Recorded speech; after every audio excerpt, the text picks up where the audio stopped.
ఈరోజు కథ తగిన కానుక. పూర్వకాలంలో మగధ దేశాన్ని ధర్మగుప్తుడు అనే రాజు పాలిస్తూ ఉండేవాడు. ఆయనకు ఒక్కగానొక్క కుమార్తె. ఆమె చాలా అందంగా ఉంటుంది, దైవభక్తి కలది. అపురూపంగా పుట్టిన ఆ కూతుర్ని చూసుకుని రాజు మురిసిపోయేవాడు. నా బుద్ధుబిడ్డ ఇందువదనను ఎప్పటికైనా దైవభక్తి గల ఒక మహారాజుకు ఇచ్చి పెళ్లి చేస్తాను అంటూ ప్రతిజ్ఞ చేశాడు. ఇందువదన పెరిగి పెద్దదైంది. దేశ దేశాల నుంచి ఎందరెందరో శ్రీమంతులు పిల్లను చూడటానికి వచ్చేవారు. కానీ తాను అనుకున్న గుణాలన్నీ ఒక్కరిలోనూ కనపడకపోవటం చేత ధర్మగుప్తునికి ఎవరూ నచ్చలేదు. కనుక ఆ వచ్చిన వాళ్ళు వచ్చిన దారినే వెళ్ళిపోయేవారు. ఇందువదన విరక్తిభావంతో ఒకరోజు గదిలో కూర్చుని ఆలోచిస్తూ ఉంది. ఇంతలో కోటలో ఏదో సందడి వినిపించింది.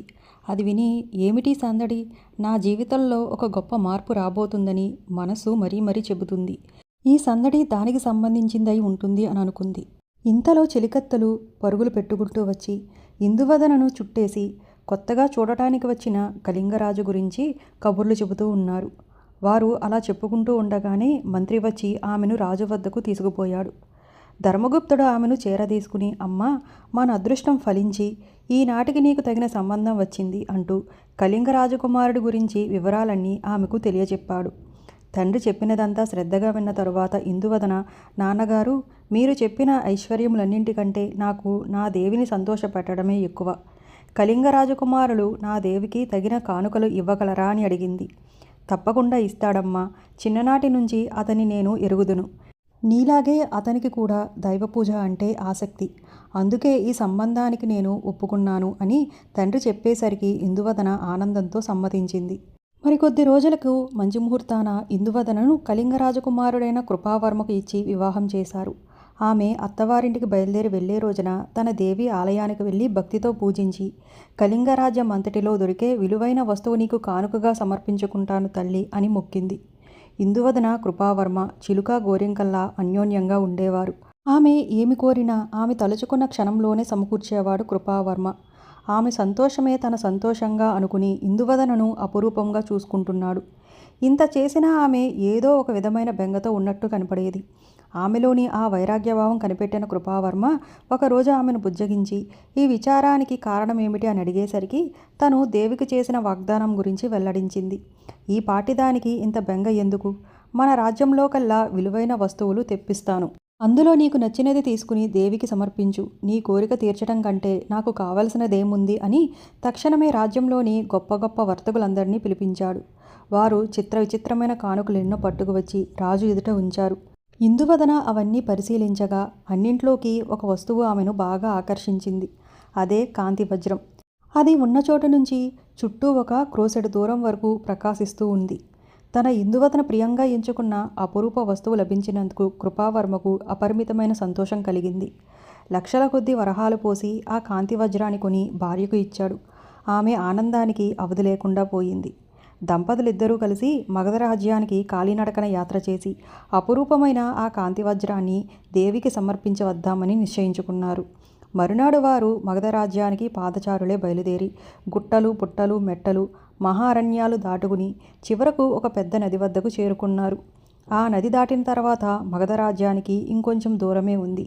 దంపతులు ఉత్సాహంతో నదిని దాటి గట్టుపైన నిలబడ్డారు. కొంచెం సేపు విశ్రాంతి తీసుకుని ఆ తరువాత మళ్ళీ నడక మొదలు పెడదాం అనుకుంటూ ఉండగా కాంతివజ్రం యొక్క కిరణాలు ప్రసరించడం కనపడలేదు. ఇదేమిటి విడ్డూరం? నేను స్వయంగా చేతితో జాగ్రత్తగా పట్టుకొని ఉన్నాను. వజ్రం ఏమైపోయింది అంటూ కృపావర్మ కంగారు పడ్డాడు. ఇందువదనకు తత్తరపాటు కలిగింది. బహుశా అది ఏటిలో జారిపోయి ఉంటుందని తలచి దాన్ని వెతికి తీసుకురాగలిగిన వాళ్లకు ఏం కోరుకుంటే అది ఇస్తాము అని కృపావర్మ అక్కడి బేస్తవాళ్లతో అన్నాడు. యువకులందరూ మా వల్ల కాదంటే మా వల్ల కాదని తప్పుకొని పోయారు. కానీ ఒక ముసలివాడు మాత్రం వారి ఎదుటకు వచ్చి, స్వామి, నాకు ఒక్కటే కోరిక ఉంది. అది నెరవేరిస్తే ప్రాణానికైనా తెగించి మీరు కోరిన కాంతివజ్రం పట్టి తెస్తాను అన్నాడు. అదేమిటని కృపావర్మ అడిగితే, నాకు ఒకే ఒక్క కుమారుడు ఉన్నాడు. వాడికి మర్యాద గల జీవనోపాధి కల్పించాలి అన్నాడు. తప్పక అలాగే చేస్తానని కృపావర్మ వాగ్దానం చేసేసరికి ముసలివాడు బుడుంగున ఏటి అడుగున కంట మునిగిపోయి అనేకమైన జరచరాలతోనూ క్రూర సర్పాలతోనూ పోట్లాడి జయించి చివరకు ఒక బ్రహ్మాండమైన చేపను లాక్కొని వచ్చాడు. స్వామి, మీ వజ్రాన్ని మింగిన చేప ఇదే అని అనేటంతలో ఆ చేప తన పెద్ద వాలంతో ముసలివాణ్ణి ఒక దెబ్బ కొట్టింది. దెబ్బతో వాడు నీటిలో అలాగే సొమ్మసిల్లిపోయి మరి కనపడకుండా పోయాడు. కృపావర్మ ఆ చేపను కోసి వజ్రం బయటకు తీసేసరికి వింత చూడటానికి చుట్టూ జనం మూగారు. కాంతి వజ్రం దొరికినందుకు దంపతులు సంతోషిస్తూ ఇక బయలుదేరి పోదామనుకుంటూ ఉండగా ఎక్కడి నుంచో ఒక గుంటనక్క వచ్చి ఆ వజ్రాన్ని నోట కరుచుకుని పరిగెత్తింది. కృపావర్మ ఆ గుంటనక్కను వెంబడించాడు. అది అతి వేగంగా 3 క్రోసుల దూరం పరిగెత్తి ఆ వజ్రాన్ని ఒక తుప్పలో వదిలేసి మాయమయ్యింది. పాపం కృపావర్మ ఆ 3 క్రోసులు నక్క వెంట పరిగెత్తి అది వదిలేసిన వజ్రాన్ని ఎలాగో మళ్ళీ పట్టుకున్నాడు. దంపతులు అలసట తీర్చుకుందామని ఒక చెట్టు కింద నడుము వాల్చి కబుర్లు చెప్పుకుంటూ ఉన్నారు. దేవి దర్శనం చేసుకుని అపూర్వమైన ఈ కాంతి వజ్రం సమర్పించుదామని ఇందువదన ఎంతో ఆత్రపడుతూ ఉంటే తలవని తలంపుగా ఇలాంటి ఆటంకాలు తగిలి ఆలస్యమైనందుకు ఆమె చాలా బాధపడుతూ ఉంది. వారు ఇలా మాట్లాడుకుంటూ ఉండగా కృపావర్మ ఎంతో భద్రంగా తల కింద పెట్టుకుని ఉన్న కాంతి వజ్రాన్ని ఒక గరుడ పక్షి వచ్చి తన్నుకుపోయింది. అదేమి చిత్రమో గాని ఆ గరుడ పక్షి తన దారిని తాను ఎగిరిపోక వారికి అందుబాటులో ఉండి చుట్టూ తిరుగుతూ ఉంది. ఇది చూసి ఇందువదన పక్షి పట్టుకుపోయిన వస్తువు ఇంకా దొరికేదేమిటి, అది కేవలం అసాధ్యం అనుకుని నిస్పృహ చెందింది. నా దేవిని సంతోషపెట్టలేకపోయాను, మాట నిలబెట్టుకోలేకపోయాను, ఇంక నేను ఉండేమి లేకేమి అని ఆమె తనను తానే నిందించుకుంటూ ఆ గరుడ పక్షి ఎగురుతున్న దారిలో వెంబడిస్తూ పోయింది. తనకి ఇష్టం లేకపోయినా కృపావర్మ భార్య మీద ప్రేమ చేత ఇందువదన వెంట నడుస్తూ ఉన్నాడు. ఈ విధంగా గగన మార్గాన గరుడపక్షి, భూమి మీద కృపావర్మ ఇందువదనలు అలా తిరుగుతూనే ఉన్నారు. కొంత దూరం అలా పోయిన తర్వాత గరుడపక్షి వాయువేగంతో ఈశాన్య దిక్కుకు ఎగిరిపోయి అదృశ్యమయ్యింది. దంపతులు ఆ పక్షిని ఇంక వెంబడించలేక అది ఎగిరిపోయిన దిక్కున అంతులేని దూరం నడవసాగారు. తిరిగి తిరిగి చీకటి పడేసరికి వారికి ఏమీ తోచక చతికిలబడ్డారు.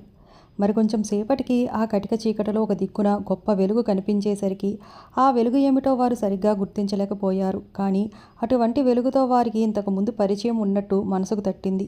ఈ విడ్డూరం ఏమిటో చూసి తెలుసుకోవాలి అని కుతూహలంతో లేని బలం తెచ్చిపెట్టుకుని ఆ వెలుగు కనపడే దిక్కుకు కాలు సాగించారు.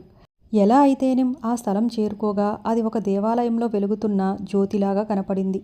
తీరా లోపలికి వెళ్ళి చూసేసరికి వారి ఆశ్చర్యానికి అంతులేకపోయింది. అది ఇందువదనకు ఇష్టదైవమైన దేవి ఆలయం. ఆలయంలో దేవి శిరస్సు నుండి ప్రకాశిస్తున్నది వారు పోగొట్టుకున్న కాంతివజ్రం. తమకు దారి తెలియకుండానే ఆ కటిక చీకటిలో వారు మగధ రాజ్యంలోకి వచ్చేశారు. ఇంతకుముందు అనేకమైన కష్టాలు పడవలసి రావటం, ఇప్పుడు ఈ విధంగా వారి సంకల్పం సిద్ధించి మేలు చేకూరటం, ఇదంతా ఆ దేవి మహిమ తప్ప వేరే ఏమీ కాదని వారు నమ్మారు. అప్పటి నుంచి వారికి దైవభక్తి మునిపటి కంటే కూడా ఎక్కువయ్యింది. భక్తురాలైన తన కుమార్తెకు తగిన భర్త దొరకటం గొప్ప అదృష్టంగా భావించాడు ధర్మగుప్తుడు. దేవికి తగిన కానుక సమర్పించగలిగానని ఇందువదన పొంగిపోయింది. అనుకూలవతి అయిన భార్య దొరికినందుకు కృపావర్మ చాలా సంతోషించాడు. ఇందువదన, కృపావర్మలు మళ్ళీ తమ రాజ్యం చేరుకున్న వెంటనే బేస్తవాని కొడుకును పిలిపించి అతన్ని సేనాధిపతిగా నియమించి మాట నిలబెట్టుకున్నాడు.